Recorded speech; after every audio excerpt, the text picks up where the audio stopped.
আসসালামু আলাইকুম ওয়া রাহমাতুল্লাহ।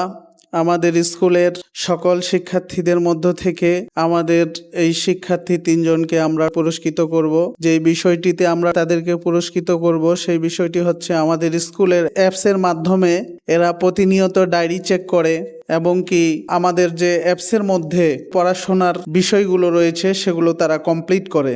আমরা প্রতি মাসে এইভাবে টপারদেরকে পুরস্কৃত করি।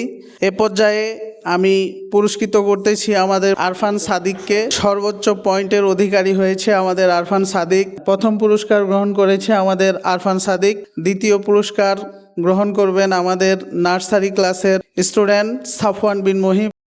এ পর্যায়ে আমাদের টপার হয়েছে হুমায়রা। আমরা তিনজনকে পুরস্কৃত করলাম, আলহামদুলিল্লাহ। এখন আমরা তাদের অনুভূতিগুলো জানবো। আরফান সাদিক, তুমি যে পুরস্কার পেয়েছো, টপার হয়েছো, সর্বোচ্চ নাম্বার পেয়েছো, তোমার অনুভূতি কেমন কেমন লাগতেছে? আলহামদুলিল্লাহ, অনেক খারাপ লাগতেছে। সাফওয়ান, তুমি যে দ্বিতীয় হয়েছো, কেমন লাগতেছে পুরস্কারটা পেয়ে? আলহামদুলিল্লাহ, আমি খুশি হয়েছি। স্পাইডারম্যান পেন্সিল পেয়েছি। Thank you. হুমায়রা, তুমি যে পুরস্কারটি পেয়েছো, তোমার কেমন লাগতেছে? আলহামদুলিল্লাহ, আমার অনেক ভালো লেগেছে। রাহমা ইন্টারন্যাশনাল স্কুল।